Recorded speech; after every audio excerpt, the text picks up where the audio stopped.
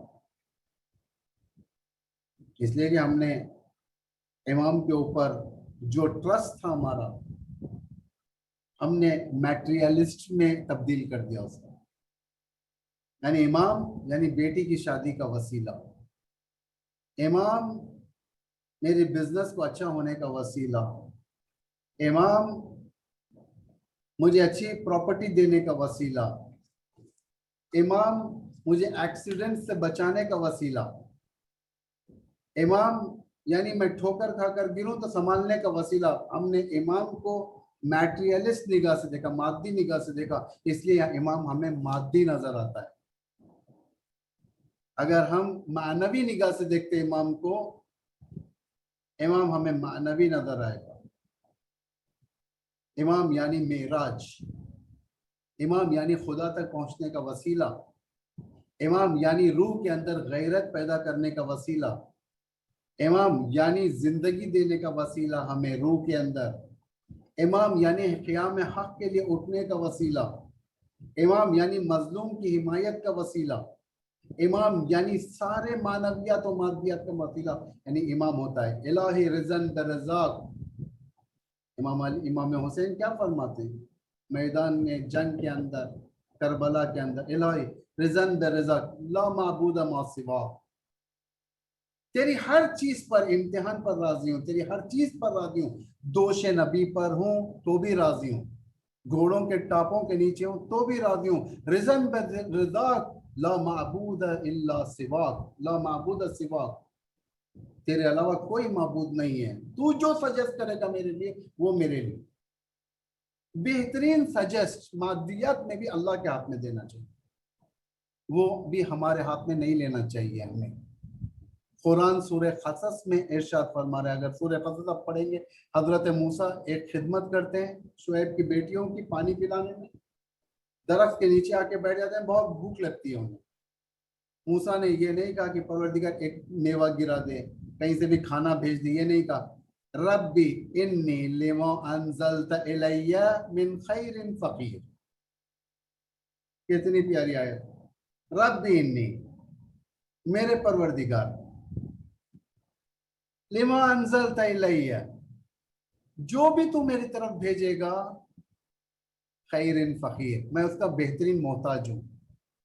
ये दुआ है, दुआया आयत है। आप देखें सूरह क़सस में, आयत नंबर मुझे नहीं मालूम, आप लोग पढ़े सूरह क़सस 20वें जुज़ में, 20वें जुज़ में, इसमें दूसरे या तीसरे सफ़े में आपको मिल जाएगी सूरह क़सस की, यानी तकरीबन एक 15वीं आयत के बाद आपको मिल जाएगी। एग्जैक्ट आयत मुझे नहीं मालूम, देखना पड़ेगा, मुझे कंफ्यूज हूँ।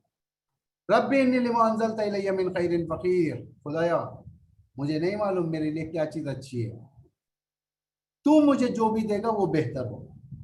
अल्लाह ने क्या दिया? खाना दिया, इज्जत का घर दिया, बेहतरीन मुरब्बी हजरत शुएब को दिया, नबी खुदा की बेटी से शादी करवा दिया, वही लड़की जिसकी आपने मदद की, शुएब ने हजरत मूसा को दे दिया और हजरत मूसा शादी कर लेते। बिजनेस दिया, हजरत शुएब ने फरमाया कि तुम इतने साल मेरे साथ काम करोगे और जितना फायदा होगा लेकर जाओ। बिजनेस दिया। अगर हम पर्टिकुलर चीज़ों को मुशख्खस कर कर अल्लाह से मांगते रहेंगे तो ये कभी भी शायद हक में ना हो हमारे। बेहतरीन चीज़ अल्लाह के हवाले कर दिया जाए, यानी हर चीज़ राह खुदा में। इमाम हुसैन की कुर्बानी राह खुदा की कुर्बानी थी। इमाम ने इसका रिजल्ट नहीं देखा। इमाम ने ये नहीं कि मैं जाऊंगा तो क्या होगा, मेरे बच्चों का क्या होगा, मेरी बीवी का क्या होगा, मोहल्ले बनी हाशिम का क्या होगा, मदीने का क्या होगा, यजीद क्या करेगा। इमाम ने नहीं देखा। इमाम ने फरमाया कि क़याम करना मेरा काम, मैं ह्यूमन वैल्यूज की हिफाजत के लिए क़याम करूंगा, अल्लाह के, रिजल्ट अल्लाह के हाथ में होगा। मैं ना जंग करने जा रहा हूं, ना जीत के लिए, ना एम्पायर को एक्सपैंड करने के लिए, एम्पायर यानी जो सल्तनत है उसे एक्सपैंड करने के लिए, यजीद को ख़त्म करने के लिए, आने वाहिद एक बादशाह के उन्वान पर कुछ नहीं, इमाम जाते हैं, फरीज़ा निभाते हैं। अल्लाह ने तारीख में हुसैन इब्न अली के बगैर किसी भी अमल को कबूल करने के लिए राजी नहीं। आज हमारी जिंदगियां इमाम हुसैन से हटकर नहीं है।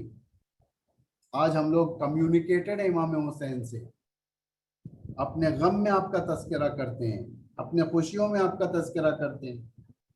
ये खुदा की राह में निकलने का आज रहा। आप लोग देखें, आज शाम में गरीबा ने इमाम मूसा इब्न जाफर, मूसे काजिम की शाम गरीबा है आज, यानी बाबा की शहादत हो गई। कीनो व हसद की बिना पर जहर दिया मंसूर ने, कुशंदा जहर। चाहता था कि जहर के जरिए से इमामत के सिलसिले को खत्म कर दे, लेकिन उसे नहीं मालूम कि इमामत का सिलसिला जहरों से खत्म नहीं हो सकता, इमामत का सिलसिला रहेगा। लेकिन मैं हाथ जोड़कर कहूँगा, यब्न रसूलुल्लाह, आप खुश नसीब हैं कि आपके गोस्ल कफन दफन के लिए आपका बेटा मौजूद है। इमाम मूसा काजिम आगे बढ़कर गोस्ल दिया, कफन पहनाया, हत्ता बकी में ले जाकर दफन किया।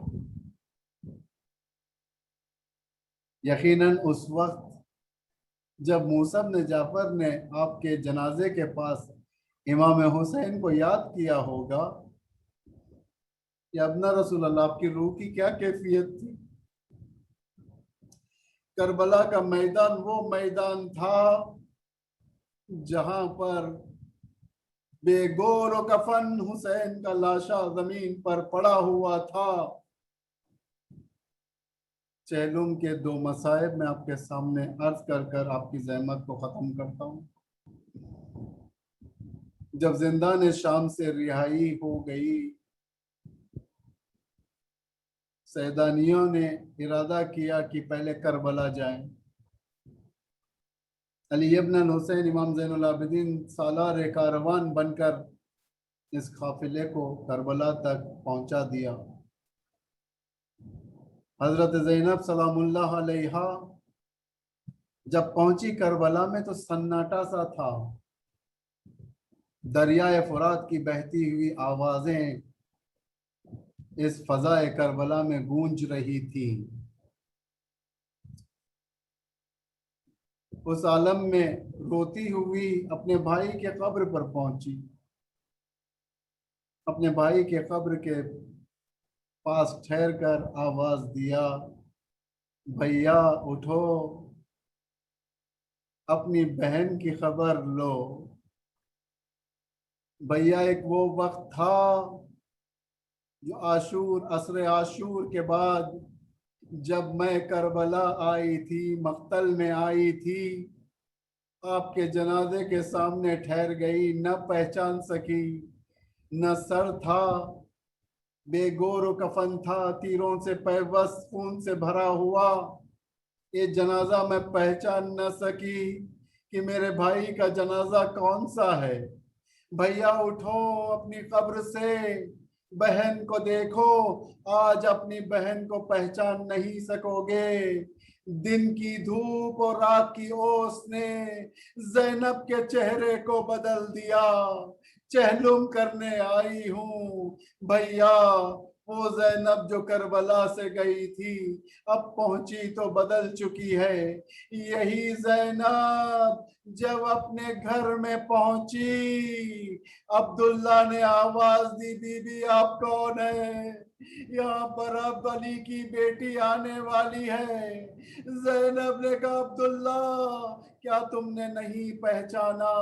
मैं जैनब हूँ। अपने बच्चों के बिस्तर पर जाकर रोने लगी, मेरे फर्जंद दोनों मोहम्मद, तुम्हारी माँ तुम पर रोने के लिए आज आ गई। अला लअनतुल्लाह अलल कौमिज़ ज़ालिमीन सयअलमुल लज़ीना ज़लमू अय्युल मुनक़लिबिन यन्क़लिबून। मैं एक दो दुआ कर देता हूँ, इंशाअल्लाह आप लोग आमीन के। खुदावन हम सब के गुनाहों को माफ़ करें। जो वबा हर जगह फैली हुई है, परवरदिगारा हम सब की हिफाजत फरमा, सारी इंसानियत की हिफाजत फरमा। और ये जो वबा जो मैनमेड वबा है, जो इंसान ने बनाया है, परवरदिगार जो जालिम इस वबा को तैयार किया इंसानियत के लिए, खुद उसको खत्म फरमा। परवरदिगारा अलीगढ़ के रहने